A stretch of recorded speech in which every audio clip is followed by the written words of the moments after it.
¿Por qué Jesús oraba a Dios si Él es Dios? Esta es una pregunta que muchos han formulado. Cuando leemos los evangelios, vemos que Jesús a menudo se retiraba para orar. Por ejemplo, en el libro de Lucas se nos dice, pero Él se retiraba a lugares desiertos para orar.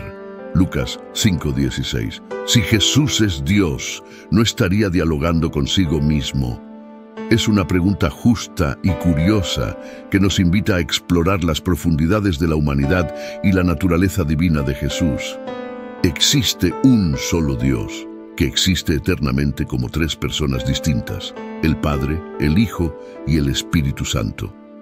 Esto no significa que haya tres dioses, sino más bien un solo Dios y tres personas. Al igual que el agua puede ser hielo, líquido o vapor, y seguir siendo agua. Dios es Padre, Hijo y Espíritu Santo, y sigue siendo un solo Dios. Pero el Consolador, el Espíritu Santo, a quien el Padre enviará en mi nombre, Él os enseñará todas las cosas y os recordará todo lo que yo os he dicho. Juan 14:26. Aquí, Jesús habla del Espíritu Santo como una persona distinta, enviado por el Padre y actuando en el nombre de Jesús, mostrando la unidad y los roles distintos dentro de la Trinidad. Dentro de esta comprensión, surge una pregunta que ha desconcertado a muchos. Si Jesús es Dios, como parte de la Trinidad, ¿por qué necesitaba orar?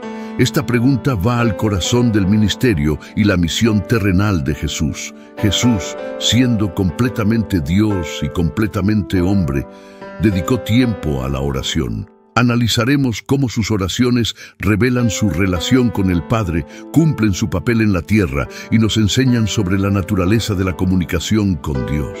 Únete a nosotros mientras buscamos entender la hermosa complejidad de las oraciones de Jesús. Mis hermanos, estamos viviendo los últimos días en esta tierra.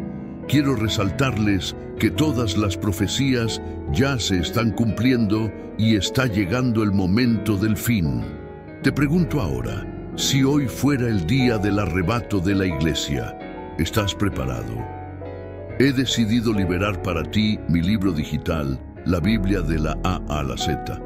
Es exclusivo de nuestro canal y ya ha ayudado a miles de personas alrededor del mundo a prepararse para ese gran día. Sumérgete ahora mismo en las profundidades de la palabra de Dios y prepárate para ese gran día, descargando ahora este material que enriquecerá tu vida espiritual. No pierdas tiempo, haz clic en el enlace disponible en el primer comentario fijado y descarga inmediatamente. Las unidades son limitadas, por lo tanto, es crucial actuar ahora para asegurar que el acceso a este poderoso material, hazlo ahora antes de que las unidades se agoten, y lo que significan para nuestras vidas espirituales. La naturaleza de Jesús es extraordinaria y única porque es tanto Dios como una persona como nosotros al mismo tiempo. Esto significa que Jesús es 100% Dios. Puede hacer cosas que solo Dios puede hacer, como realizar milagros especiales y rescatar a las personas de manera única. Pero también es 100% humano, siente hambre, dolor y muere. Es como tener dos conjuntos completos de todo en una persona. Imagina tener todos los superpoderes, pero también vivir como una persona normal, experimentando todo lo que experimentamos, excepto que nunca hizo nada mal. Creemos esto porque nos ayuda a entender cómo Jesús pudo hacer cosas increíbles, pero también saber lo que es ser una persona. La naturaleza de Jesús es uno de los misterios centrales de la fe y es comprendiendo tanto su divinidad como su humanidad que se logra a través de su vida, muerte y resurrección el propósito de las oraciones de Jesús, modelo de humanidad. Jesús nos mostró la mejor manera de hablar y vivir con Dios, la dependencia del Padre. Jesús vivió de tal manera que nos demostró que no hacía nada por su propia voluntad. De cierto os digo, no puede el Hijo hacer nada por sí mismo, sino lo que ve hacer al Padre. Porque todo lo que el Padre hace, también lo hace el Hijo. Juan 5:19. Esto significa que Jesús esperaba a que Dios le mostrara el camino antes de hacer cualquier cosa, como un niño que observa y aprende de sus padres y no trata de hacer las cosas por sí mismo. Cuando las cosas se pusieron realmente difíciles, justo antes de ser llevado y puesto en la cruz, Jesús oró intensamente. Dijo: «Padre, si quieres, pasa de mí esta copa, pero no se haga mi voluntad, sino la tuya». Lucas 22:42.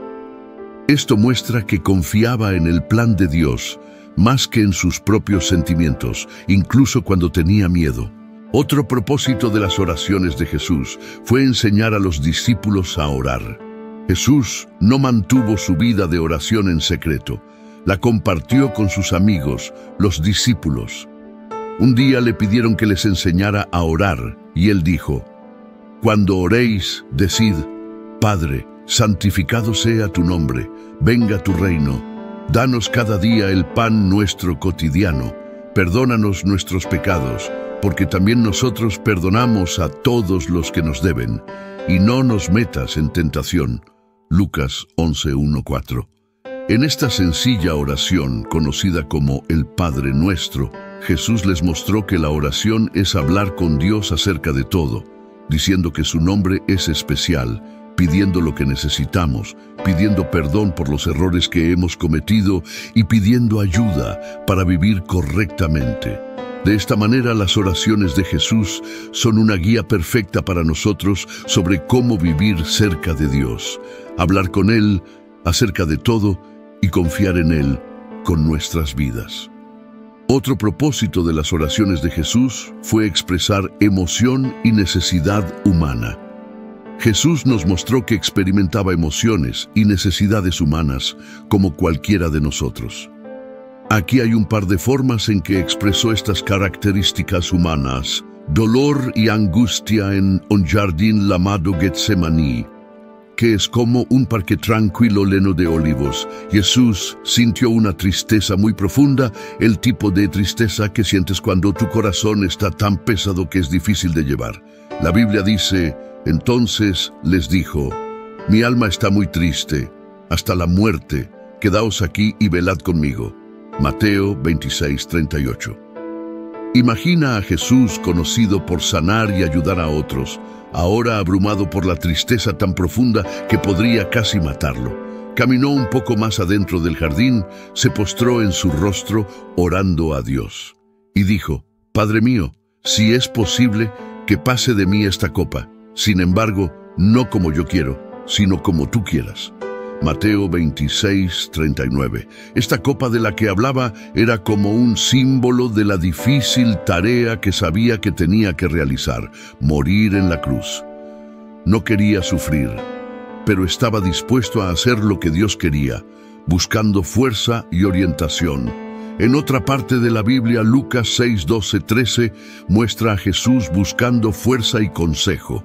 Dice: «En esos días él se fue al monte a orar y pasó toda la noche orando a Dios. Cuando llegó el día, llamó a sus discípulos y eligió a 12 de entre ellos, a quienes llamó apóstoles, antes de tomar una gran decisión: elegir a sus 12 amigos más cercanos que lo ayudarían a compartir sus enseñanzas». Jesús pasó toda la noche hablando con Dios antes de hacer esta elección importante. No fue solo una charla rápida, sino horas pidiendo ayuda y guía. Al orar toda la noche, Jesús mostró que también necesitaba apoyo, sabiduría y fuerza, y lo encontró conectándose profundamente con Dios. Estas historias nos recuerdan que Jesús no era solo una figura espiritual, sino también una persona que experimentaba emociones profundas y tenía necesidades, al igual que cualquier otra persona. Sintió una tristeza abrumadora y buscó lugares tranquilos para pedir orientación, mostrando que está bien que hagamos lo mismo cuando enfrentamos tiempos difíciles o decisiones importantes. cumpliendo con la justicia humana, viviendo la vida humana perfecta que nosotros no podríamos vivir. Cuando exploramos las historias y enseñanzas de la Biblia, descubrimos que Jesús no solo vivió una vida ejemplar, sino que vivió la vida humana perfecta, cumpliendo toda justicia. Esto significa que vivió en completa obediencia y sumisión a Dios, su Padre, algo que nos resulta difícil hacer todos los días. La Biblia nos dice en el libro de Hebreos: durante los días de su vida en la tierra, ofreció oraciones y súplicas con fuertes clamores y lágrimas al que podía salvarlo de la muerte, y fue oído por su reverente sumisión. Aunque era hijo, aprendió la obediencia por lo que sufrió. Hebreos 5, 7, 8. Así fue como Jesús, aunque era el Hijo de Dios, aprendió a obedecer a través de las cosas que sufrió. Sus oraciones no fueron solo susurros en la quietud, sino súplicas apasionadas, llenas de lágrimas reales, pero siempre obedeció, sin importarle el costo. Filipenses 2:8 agrega otra capa a esto al decir: y hallándose en forma de hombre, se humilló a sí mismo, haciéndose obediente hasta la muerte y muerte de cruz. Jesús no solo obedeció cuando era fácil, obedeció hasta el punto de morir, una muerte dolorosa y humillante en la cruz. Su vida no fue una serie de elecciones fáciles, sino una constante sumisión a la voluntad de Dios, incluso cuando esa voluntad lo llevó a la cruz. Lo verdaderamente notable de la vida de Jesús es que fue completamente humano como nosotros, con los mismos sentimientos, las mismas tentaciones y los mismos dolores. Sin embargo, a diferencia de nosotros, nunca falló en su obediencia y sumisión. Cada acción, cada palabra y cada pensamiento estaban en perfecta alineación con lo que Dios quería. No vivió para sí mismo, sino para Dios y para nosotros. La vida perfecta de Jesús es significativa porque hizo algo extraordinario por nosotros. Donde fallamos en ser justos, su vida nos ofrece la oportunidad de ser vistos como justos ante Dios. Es como si hubiera tomado la prueba de la vida y hubiera obtenido un 100% en nombre de la humanidad. Así que, cuando creemos en Él, es como si su puntuación perfecta se pusiera en nuestro expediente. Imagina tratar de seguir una receta perfectamente sin cometer un solo error. Para nosotros eso es imposible. Podríamos mezclar los ingredientes equivocados, medir incorrectamente o cocinar demasiado la comida. Pero Jesús, en la cocina de la vida, siguió la receta de Dios sin error. Vivió la vida que se suponía que debíamos vivir y nos ofreció la recompensa como si lo hubiéramos hecho nosotros mismos, al entender la obediencia perfecta y la sumisión de Jesús. Podemos apreciar el increíble regalo que se nos ofrece mediante la fe en Él. Es un regalo que nos anima, no porque podamos ganarlo, sino porque se nos da libremente. Un testimonio de la vida perfecta que vivió en nuestro nombre. La importancia de la oración en la vida de Jesús no fue solo algo que hacía por deber religioso o como una exhibición pública. Era tan natural y esencial como respirar, una línea vital con su Padre para mantener la comunión. Para Jesús, la oración era sobre mantenerse conectado, era como el vínculo inquebrantable entre un hijo y un padre.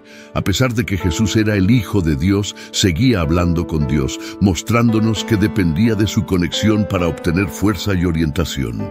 Esto nos dice algo poderoso acerca de la oración. No se trata de pedir cosas, sino de mantener nuestra relación con Dios fresca y viva. Mira lo que sucedió justo después de que Jesús fue bautizado. Y sucedió que también cuando Jesús había sido bautizado y estaba orando, los cielos se abrieron. Lucas 3:21. En este momento el cielo mismo pareció descender, afirmando esta profunda relación.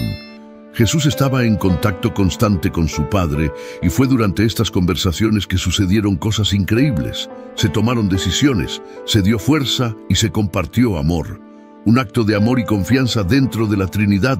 La oración también fue un acto de amor y confianza dentro de la Trinidad.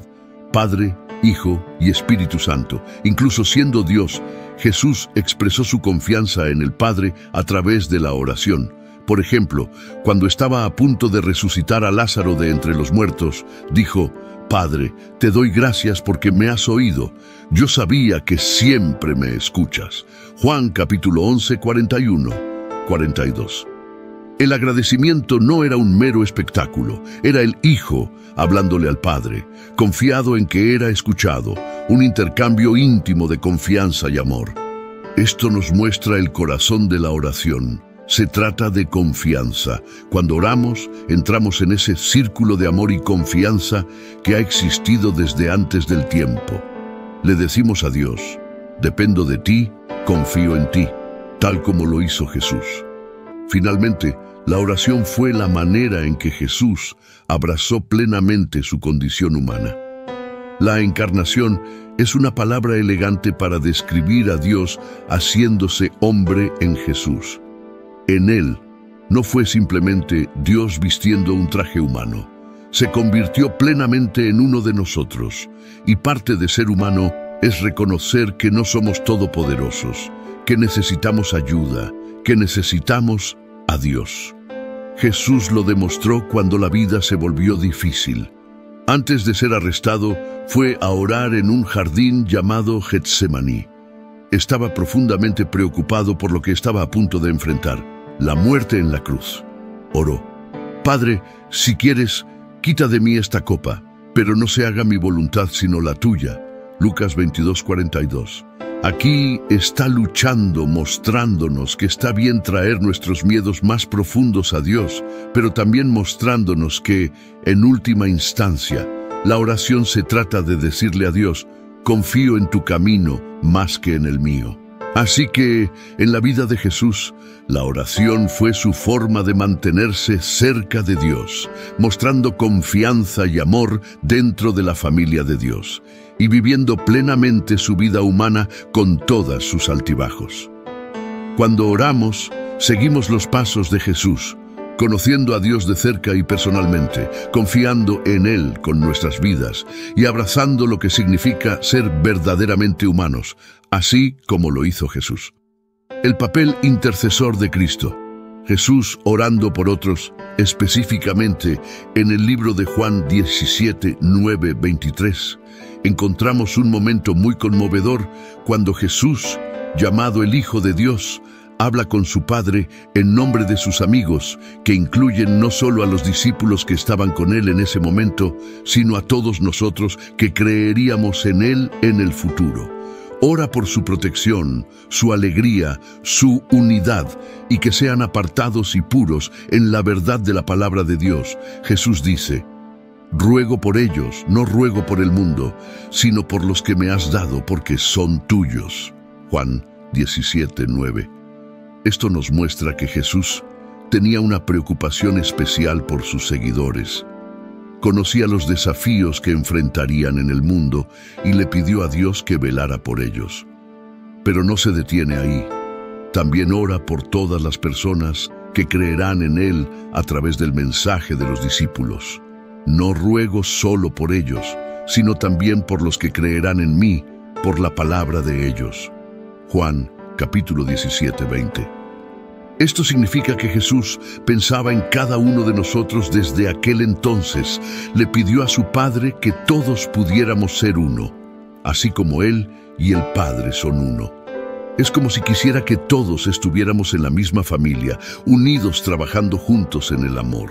El papel de Jesús como mediador entre Dios y los humanos. En otra parte de la Biblia, en la primera carta que Pablo escribe a Timoteo 2:5, obtenemos una explicación clara de la gran tarea que Jesús tiene. Dice: porque hay un solo Dios y un solo mediador entre Dios y los hombres, el hombre Cristo Jesús. 1 Timoteo 2:5. Ahora, un mediador es como un puente o alguien que se interpone en medio para ayudar a dos personas a entenderse y resolver las cosas. Antes de Jesús, las personas estaban separadas de Dios debido a sus malas acciones o pecados. Jesús vino a cerrar esa brecha Vivió una vida perfecta, luego murió por nuestros pecados y resucitó, mostrando que tiene el poder sobre el pecado y la muerte. Al hacer esto, se convirtió en el único intermediario entre nosotros y Dios. Cuando nos equivocamos o hacemos cosas que no deberíamos, Jesús está ahí para hablar con Dios en nuestro nombre. Es como si dijera: tengo cubierto a esta persona, Padre.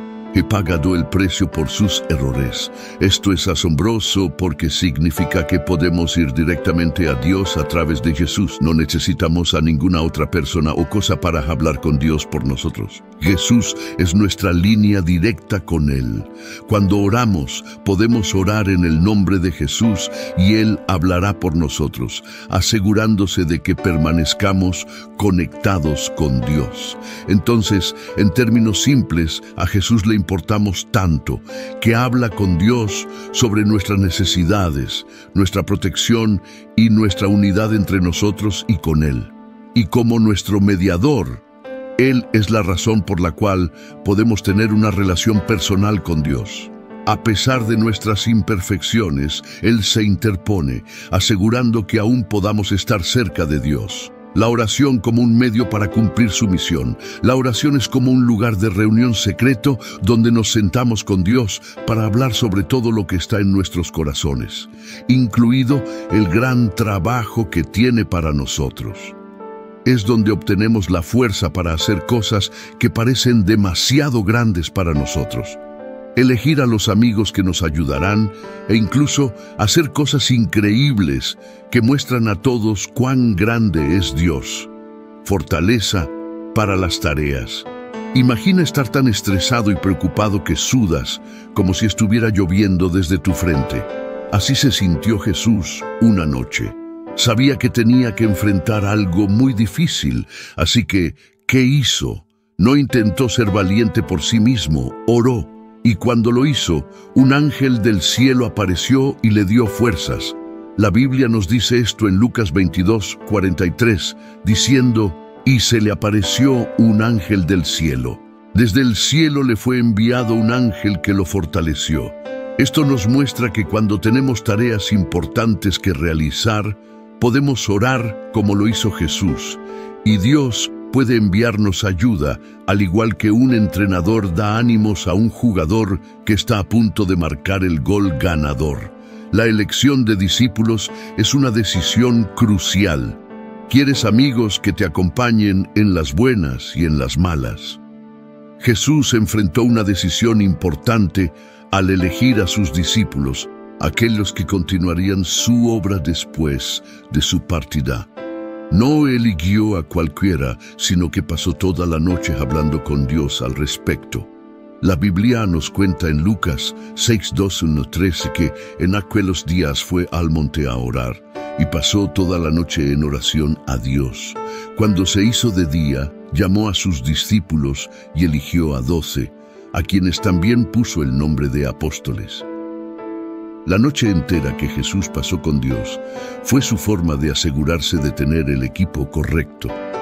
Cuando enfrentamos decisiones importantes como elegir amigos o formar un equipo, podemos detenernos y hablar con Dios al respecto, tal como lo hizo Jesús. Glorificar al Padre a través de milagros es otro aspecto importante. Hay momentos en los que necesitas que ocurra algo extraordinario, como un milagro real. Cuando Jesús estaba a punto de resucitar a su amigo Lázaro de entre los muertos, no simplemente chasqueó los dedos. Primero habló con Dios y le agradeció por siempre escucharlo, como un hijo agradeciendo a su padre por estar siempre allí. Esto es lo que dijo en Juan 11:41-42. Quitaron la piedra y Jesús, levantando los ojos a lo alto, dijo: Padre, gracias te doy porque me has oído. Yo sabía que siempre me oyes, pero lo dije por causa de la multitud que está aquí, para que crean que tú me has enviado. Jesús nos mostró que, incluso cuando estamos a punto de hacer algo sorprendente, no se trata de exhibir nuestras habilidades, sino de mostrar la bondad y el amor de Dios. Habló primero con Dios para dejar claro que las cosas asombrosas que estaban a punto de suceder eran gracias a Dios, no solo a Él. Así que la oración no se trata solo de pedir cosas, sino de prepararnos para hacer grandes cosas, tomar decisiones inteligentes y dar crédito a Dios por las cosas increíbles que hace a través de nosotros. Es como una línea directa de superpoder que siempre está abierta, pase lo que pase. En nuestro viaje para entender por qué Jesús, que es reconocido como Dios, oraba a Dios, hemos desglosado algunos puntos vitales. Recapitulemos primero, tocamos la naturaleza de Jesús como totalmente divino y totalmente humano. Esta dualidad es esencial para comprender las razones detrás de sus oraciones. Como Dios, Jesús es la segunda persona de la Trinidad, pero como hombre vivió dentro de las limitaciones de la humanidad. Filipenses 2, 6, 8. En segundo lugar, exploramos el concepto de la Trinidad: Dios el Padre, Dios el Hijo y Dios el Espíritu Santo. Tres personas distintas, pero una en esencia. Jesús se comunicaba con Dios el Padre, mostrándonos la relación perfecta dentro de la divinidad. Juan 10:30. La importancia de las oraciones de Jesús es extensa. Revelaron su confianza en Dios el Padre, modelando la dependencia de la sabiduría y la fuerza de Dios incluso ante desafíos. Sus oraciones, como la de Getsemaní: Padre, si quieres, quita de mí esta copa, pero no se haga mi voluntad sino la tuya. Lucas 22:42. Muestran su sumisión a la voluntad de Dios, proporcionando una visión de su misión de redimir a la humanidad. Además, las oraciones de Jesús sirvieron como una visión íntima de su ministerio. Oró por sus discípulos y por todos los creyentes, pidiendo unidad y protección. Juan 17, 20, 23. Reflejando su papel como intercesor y revelando la profundidad de su amor y compromiso con su misión. Te invitamos a reflexionar sobre el ejemplo de Jesús y considerar el papel de la oración en tu propia vida. Jesús se retiraba a lugares solitarios para orar.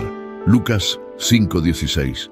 Siendo el Hijo de Dios, vio la necesidad de orar, y cuanto más nosotros, sus seguidores, necesitamos cultivar una vida de oración. Su ejemplo no es simplemente un ritual a seguir, sino una invitación a fomentar una relación personal con Dios, donde podamos depositar nuestras cargas y encontrar orientación y consuelo en la esencia de nuestros momentos con Dios. Recuerda que la oración es un regalo, un diálogo y una ofrenda de paz en la que puedes participar. Mientras reflexionas sobre la vida de Jesús, considera cómo tu propia vida de oración se alinea con su ejemplo. Que su vida te inspire a buscar a Dios sinceramente, a escuchar y hablar, a pedir y someterte, y a través de esto, que llegues a conocer el profundo amor y la presencia de Dios en tu caminar diario.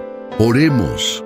Padre Celestial, venimos a ti en humilde adoración, reconociendo tu sabiduría infinita y la profundidad de tu amor, que a menudo supera la comprensión humana. Mientras contemplamos la vida de Jesús, tu Hijo y nuestro Salvador, nos encontramos reflexionando sobre el misterio de sus oraciones hacia ti.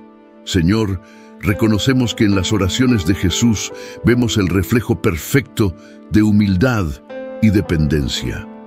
Así como Él se volvía hacia ti, también alzamos nuestros ojos y corazones en oración, buscando orientación, fuerza y una relación más cercana contigo. En los momentos en que luchamos por entender las complejidades divinas, pedimos por una fe sencilla y infantil que confíe en tu bondad y tu plan.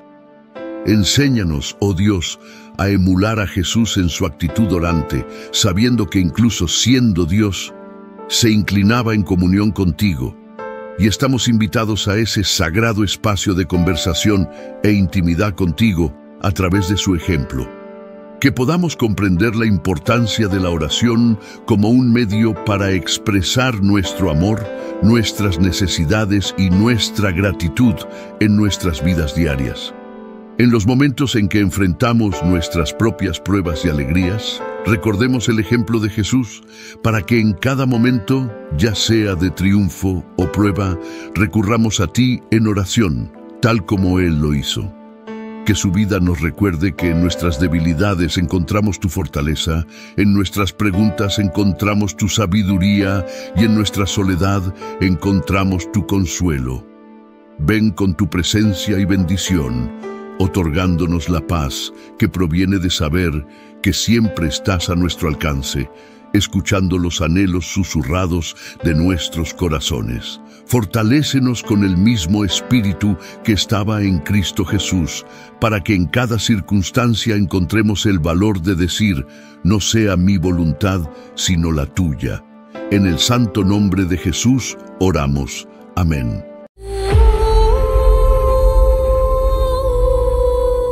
Jesús se encuentra con las almas encarceladas del diluvio. Esto es lo que sucedió en el ámbito espiritual cuando Jesús murió.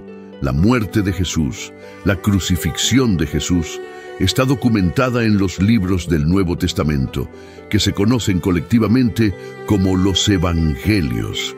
Estos escritos son Mateo, Marcos, Lucas y Juan. Esta historia bíblica es el resumen central del Evangelio Salvador de Jesús. Jesús había profetizado su muerte en Mateo. Desde ese momento, Jesús comenzó a explicar a sus discípulos que debía ir a Jerusalén y sufrir muchas cosas a manos de los ancianos, los principales sacerdotes y los maestros de la ley, y que debía ser matado y al tercer día resucitar. Jesús era consciente de que su vida sería requerida como un sacrificio por los pecados del hombre.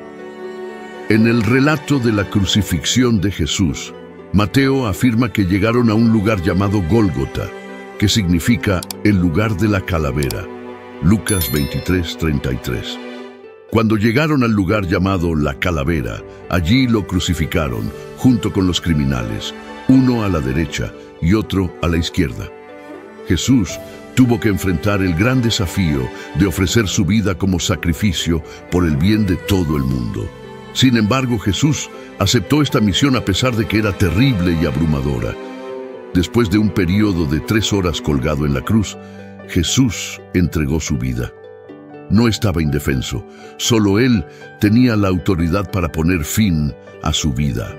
Dicho esto, lo que sucedió en el ámbito espiritual después de este evento en particular es Pedro quien nos brinda la respuesta a esta pregunta. Pedro fue uno de los primeros 2 a quienes Jesús llamó a seguirlo. Al principio era un hombre fácilmente influenciable, como una caña que se doblaba al viento. Sin embargo, después de que Jesús lo dejó, comenzó a volverse firme como una roca. Pedro fue el primero en cada lista de los 12 y fue el portavoz no oficial del grupo.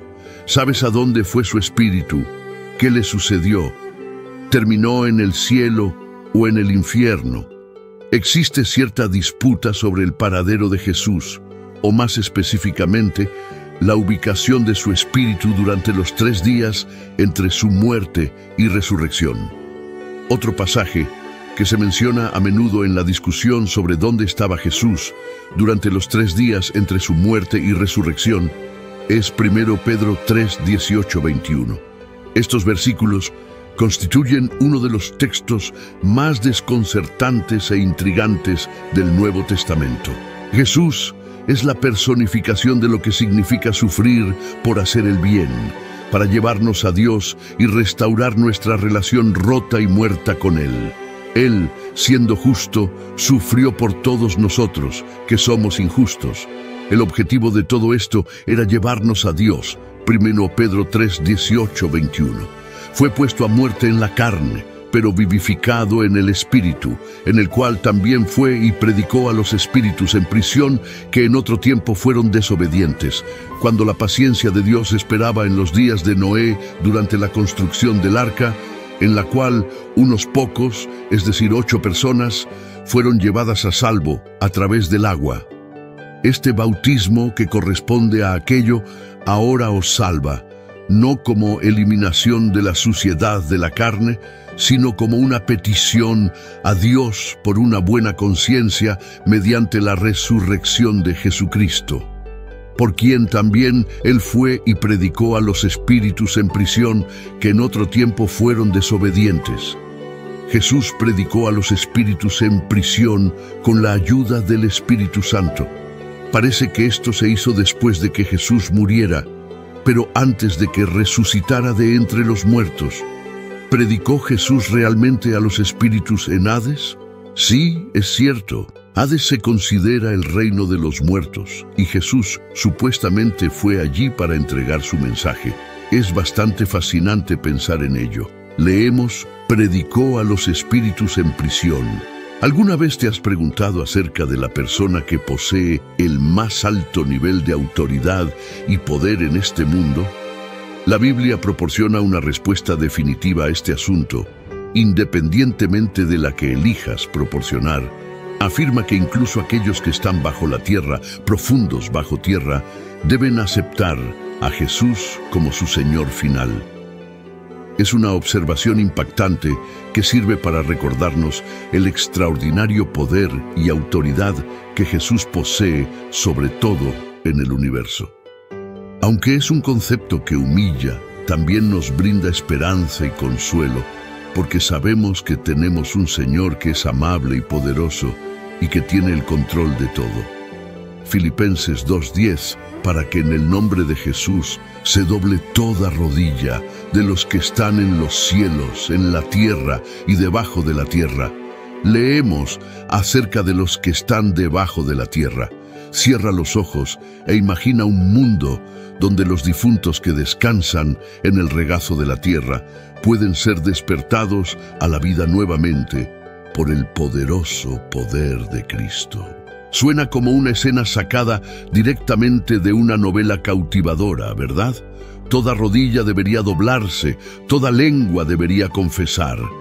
La combinación de lenguas confesando y rodillas doblándose demuestra que la idea es una sumisión total a Jesús, tanto en palabra como en acción, y es algo que se requiere de todos. Imagina una situación en la que personas de todas las clases sociales se reúnen en un lugar donde doblan sus rodillas en total obediencia a Jesús. Todos estamos obligados a dedicarnos completamente a Él, no solo en palabras, sino también en hechos. Este concepto de entregarse por completo a Jesús no solo es humillante, sino también inspirador, y tiene el potencial de motivarnos a cada uno de nosotros a llevar vidas más plenas de significado. El texto deja muy claro que Jesús estaba en conversación con otros y que mantuvo su conciencia durante el período de tiempo que transcurrió entre su muerte y su resurrección. Los demás con los que se comunicó también estaban plenamente conscientes y participaban activamente en la conversación con él. Es digno de notar que, aunque los servicios de Semana Santa generalmente terminan el viernes y se reinician el domingo, hay muy poco a hablar sobre lo que ocurrió el sábado durante la Semana Santa.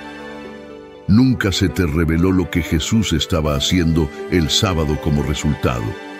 Respecto al hecho de que su cuerpo permaneció en la tumba después de su muerte y antes de su resurrección, es una opinión ampliamente aceptada que Jesús estaba inactivo e inconsciente durante este tiempo. Por otro lado, es esencial observar que, aunque su cuerpo físico había fallecido, su espíritu seguía muy vivo. Inmediatamente después de su muerte, Él viajó al reino de los muertos y predicó allí en el primer domingo de Pascua. Puedo imaginar a Pedro enfrentándose a Jesús y preguntándole, ¿dónde demonios has estado? Puedo visualizar que esto suceda, a lo que Jesús responde, en realidad no he estado en la tierra, sino en Hades, que es el mundo de los muertos. ¿Qué demonios o qué en Hades has estado haciendo allí y por qué has estado allí? Jesús le dice a Pedro que estaba predicando a aquellos que se ahogaron en la sangre de Noé. El espíritu y el cuerpo están separados por la muerte. Jesús pasó por las 3 etapas en un lapso de tiempo inferior a una semana. Se convirtió en un espíritu encarnado, murió en la cruz y encomendó su espíritu a Dios, y finalmente su cuerpo fue colocado en la tumba. Continuó viviendo en su forma espiritual y llevó a cabo su misión de predicar el domingo de Pascua por la mañana. Su cuerpo y espíritu se reunieron y permaneció plenamente consciente y capaz de comunicarse en todas estas etapas. La identidad de los espíritus aquí, los espíritus en prisión, está claramente identificada. ¿Quiénes eran? Aquellos que fueron desobedientes. ¿Cuándo fueron desobedientes? ¿Quiénes eran estos espíritus de la generación malvada?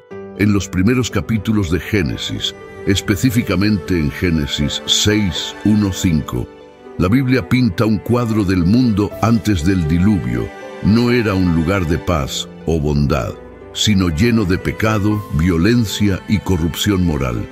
Imagina un mundo donde las personas están consumidas por sus deseos, siempre buscando hacer lo que quieran, sin importar el costo para los demás. La honestidad, la integridad y la amabilidad no son celebradas ni entendidas virtudes. En cambio, el engaño y la manipulación gobiernan el día.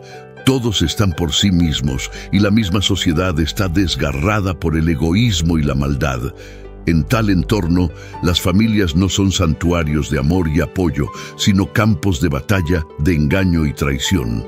Los vecinos no se cuidan entre sí, buscan explotarse mutuamente. Los gobiernos no son instituciones de justicia, sino sistemas de opresión que sostienen el dominio de los poderosos sobre los débiles. Ahora inserta en este mundo caótico un desarrollo inusual, los Nefilim. La Biblia dice que los hijos de Dios vieron que las hijas de los humanos eran hermosas y tomaron como esposas a las que eligieron. Génesis 6:2. Estos hijos de Dios a menudo se interpretan como ángeles caídos, aunque el término es algo ambiguo. La descendencia de estas uniones, los hijos de Dios y las hijas de los humanos, fueron los Nefilim, los héroes de antaño, hombres de renombre. Génesis 6:4. Los Nefilim eran especiales y no como personas regulares. Eran fuertes y grandes, pero empeoraron los problemas del mundo. Eran admirados, temidos y quizás incluso adorados, alejando a las personas del verdadero Dios que los había creado. Su poder los convirtió en objetos de fascinación, pero eran parte de un mundo que se sumía aún más en el caos y el pecado. Fue en este contexto que Dios observó la maldad de la humanidad. Sin embargo, incluso en medio de este oscuro capítulo de la historia humana, hubo un destello de esperanza, un hombre llamado Noé, quien halló favor ante los ojos del Señor. Génesis 6:8. Primero conocemos a Noé en Génesis 5, que comienza con «Este es el libro de las generaciones de Adán», una frase recurrente en Génesis. El capítulo 5 detalla la línea piadosa de Set, en contraste con la línea mundana de Caín, Génesis 4:1, 17-24. Suponiendo que no haya interrupciones generacionales, Noé representa la 10ª generación desde Adán.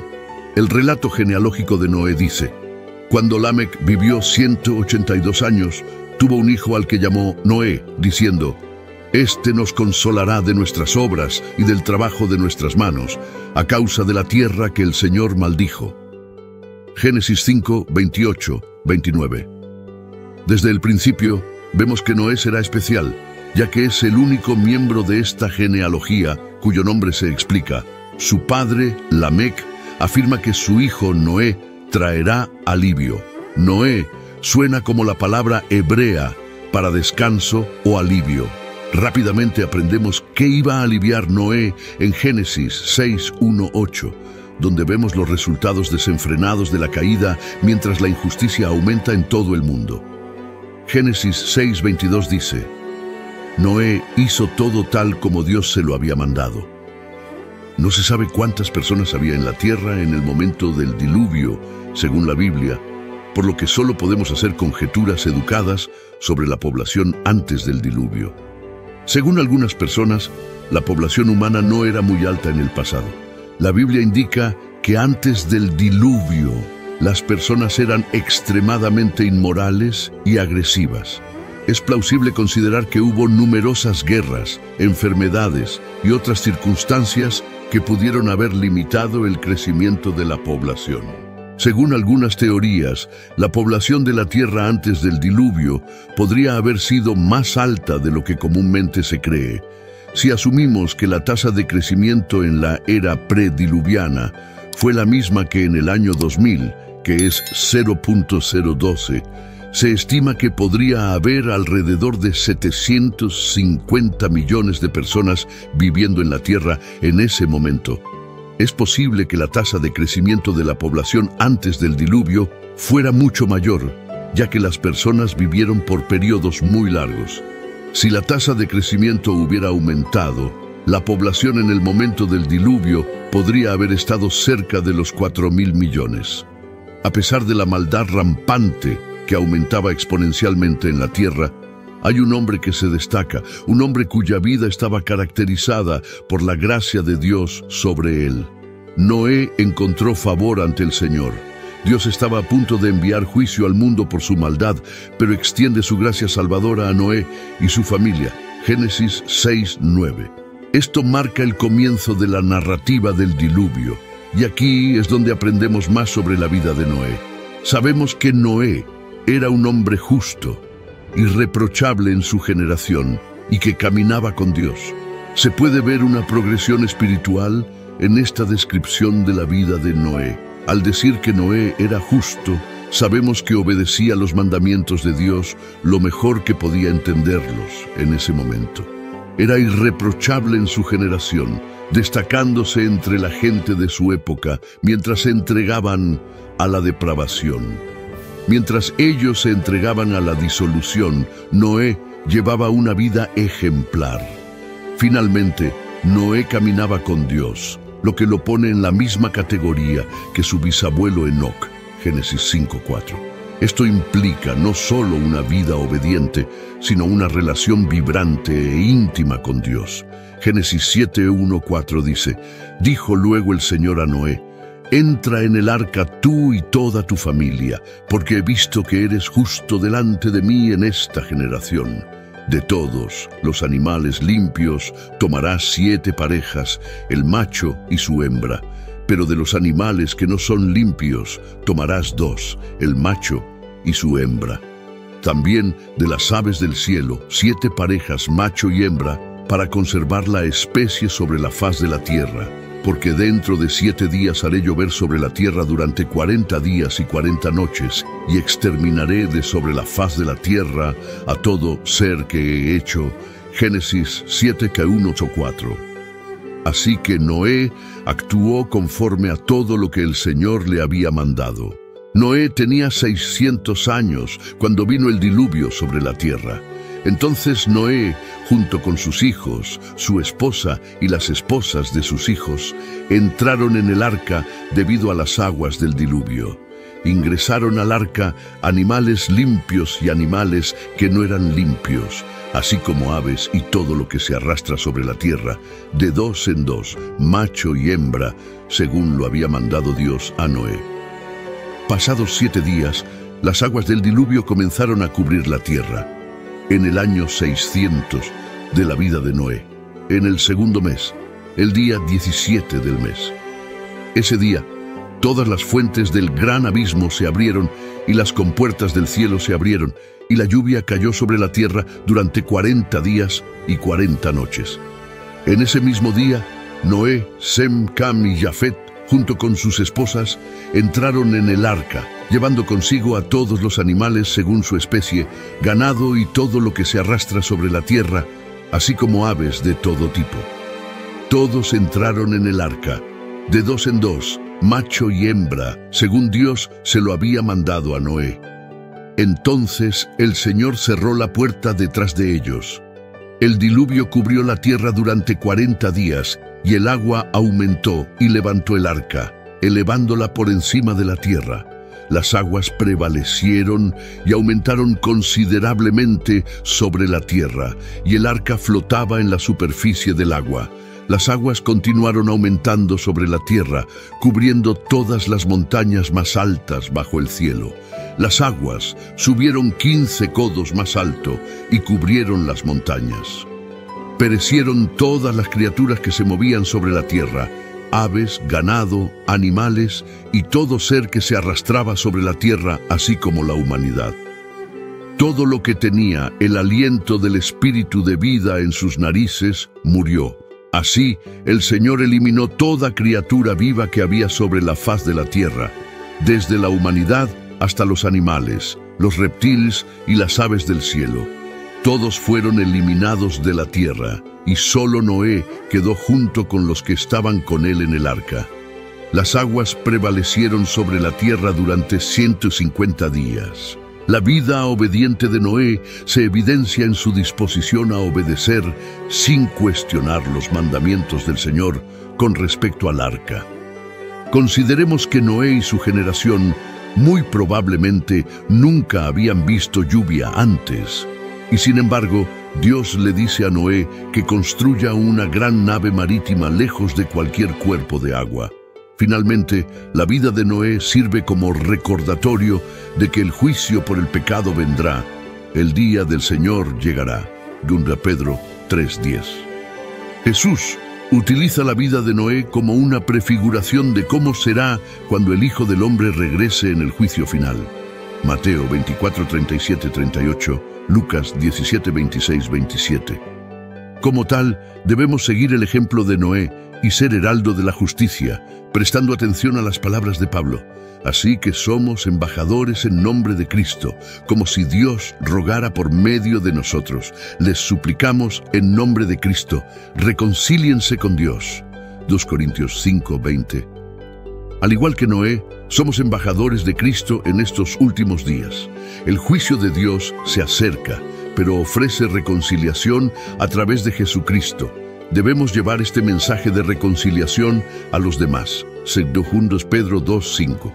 Si no perdonó al mundo antiguo cuando envió el diluvio sobre sus impíos, pero protegió a Noé, un predicador de justicia, con otras 7 personas. Incluso Jesús advirtió sobre los tiempos de Noé antes de su muerte. Lucas 17:26-30. Así como sucedió en los días de Noé, así también será en los días del Hijo del Hombre. La gente comía, bebía, se casaba y se daba en matrimonio hasta el día en que Noé entró en el arca y vino el diluvio que destruyó a todos. Hasta el día en que Noé entró en el arca y vino el diluvio que los destruyó a todos. Así fue como en los días de Lot. La gente comía, bebía, compraba, vendía, plantaba, construía, continuaba con sus negocios como de costumbre, sin tener en cuenta sus pecados. Pero en el mismo día en que Lot salió de Sodoma, llovió fuego y azufre del cielo y los destruyó a todos. Será igual en el día en que el Hijo del Hombre sea revelado. Jesús utilizó el ejemplo de los tiempos de Noé para explicar que el mundo seguía con sus actividades diarias, como comer, beber y casarse. También estamos en los tiempos de Noé. El mundo sigue su curso a pesar de que estamos en los últimos días. Todo continuaba como de costumbre hasta que Noé y su familia entraron en el arca, momento en el cual llegaron los cataclismos del diluvio y destruyeron a todas las personas. Jesús no dijo que todo estaría bien o que no habría problemas. Las condiciones antes del diluvio y antes del juicio de Sodoma y Gomorra eran terribles, pero la maldad era aceptada como algo normal y rutinario. La palabra traducida como revelado es apocalipsa, de la cual obtenemos nuestra palabra moderna apocalipsis. Pero la antigua palabra griega tiene la idea de revelación o desvelamiento. Cuando vino el diluvio de Noé, uno podría imaginar a las personas tratando de proteger sus posesiones mientras perecían en vano. De la misma manera, si uno está listo para la venida de Jesús, no se preocupará por las cosas materiales que deja atrás. El enfoque del corazón no debería estar en lo que está en la casa, sino en lo que está en el cielo. Llegará un momento en el que todas las oportunidades de obedecer a Dios habrán desaparecido. Algunas personas se burlan de la predicación y enseñanza sobre un juicio inminente, percibiéndolo como tácticas de miedo destinadas a asustar a niños y tontos. Son demasiado sabios para creerlo. El rapto de la iglesia es el próximo evento en la línea profética de Dios. Es una de las grandes esperanzas de la fe cristiana y está envuelto en misterio. El problema fue que estaban tan inmersos en esas actividades que no reconocieron los días en los que vivían. Resumiría ese problema en una palabra: materialismo. Estaban tan inmersos en lo material que ya no tenían comprensión ni alerta para lo espiritual y lo eterno. La característica final de los días de Noé y Lot era el materialismo. ¿Cuánto materialismo hay en el mundo hoy? Diría que la civilización occidental está virtualmente inundada de ello, y la iglesia no está excluida. Muchos cristianos profesos son tan materialistas en sus corazones como los incrédulos. ¿Cómo pudo Jesús predicar a estas almas? ¿Qué evidencia hay de un reino espiritual? La Biblia enseña la existencia de una realidad espiritual inmaterial, no visible a los ojos humanos. La realidad física es evidente para todos ver, aunque algunos no lo hagan. La Biblia dice que el ámbito espiritual consta tanto de lo bueno, Dios y los ángeles santos, como de lo malo, el diablo y sus demonios. Somos más que entidades físicas. Poseemos un alma y espíritu destinados a la eternidad. Aunque el ámbito espiritual es invisible al ojo físico, estamos conectados a él. Y lo que sucede en el ámbito espiritual afecta directamente nuestro mundo físico. En nuestra cultura, la forma más comúnmente aceptada de evidencia para demostrar la existencia de algo es la evidencia empírica, que implica usar el método científico de observación y experimentación. ¿Hay evidencia empírica del ámbito espiritual? No se necesita mucha investigación para darse cuenta de que hay evidencia a favor y en contra de la existencia de un ámbito espiritual. Depende de cuáles estudios uno quiera creer. La mejor y más prevalente evidencia disponible que demuestra que hay un ámbito espiritual es la evidencia testimonial. Podemos observar la gran cantidad de religiones en todo el mundo y los miles de millones de personas que centran sus vidas en el ámbito espiritual. ¿Es probable que tanta gente informe encuentros con lo espiritual y que no sea real? La mejor evidencia testimonial para un ámbito espiritual es la Biblia misma. Historiadores, tanto cristianos como no cristianos, coinciden en que la autenticidad histórica de la Biblia es fuerte. Jesús afirmó ser el Hijo de Dios, el que descendió del cielo, y aclaró este hecho: ustedes son de abajo, yo soy de arriba. Ustedes son de este mundo, yo no soy de este mundo. Juan 8:23. La Biblia relata numerosos encuentros que las personas tuvieron con el ámbito espiritual. Jesús expulsaba demonios regularmente, sanaba a los enfermos hablándoles, alimentaba milagrosamente a miles de personas y hablaba con personas que deberían estar muertas. Mateo 17:1-3, por ejemplo.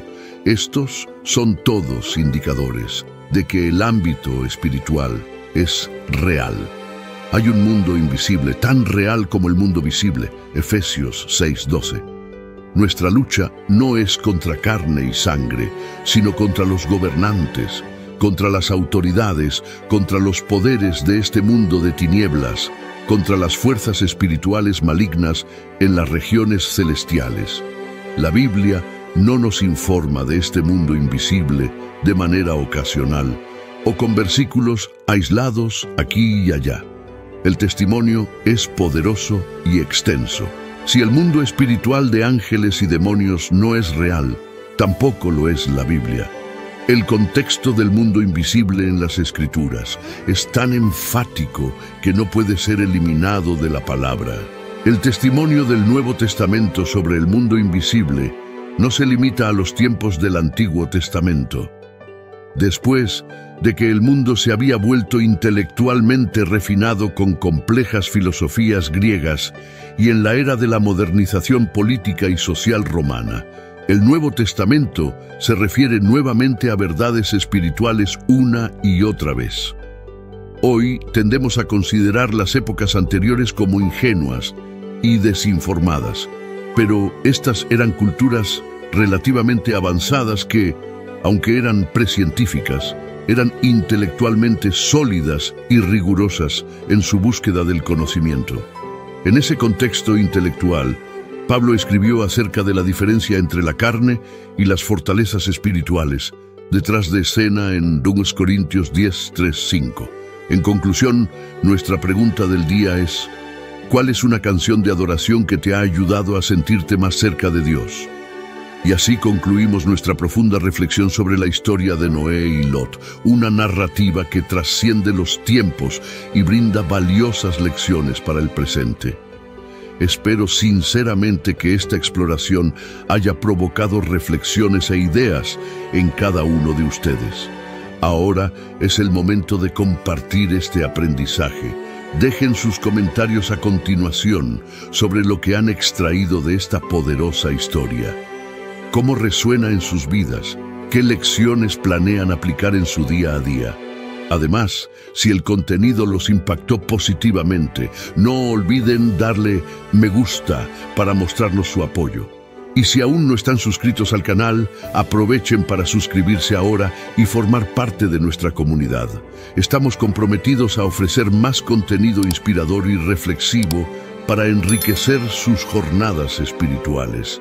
Agradezco a cada uno de ustedes por dedicar su tiempo a esta reflexión significativa. Juntos, continuamos explorando las verdades atemporales que nos ofrece la Biblia. Hasta la próxima, y que la paz y la sabiduría siempre nos acompañen.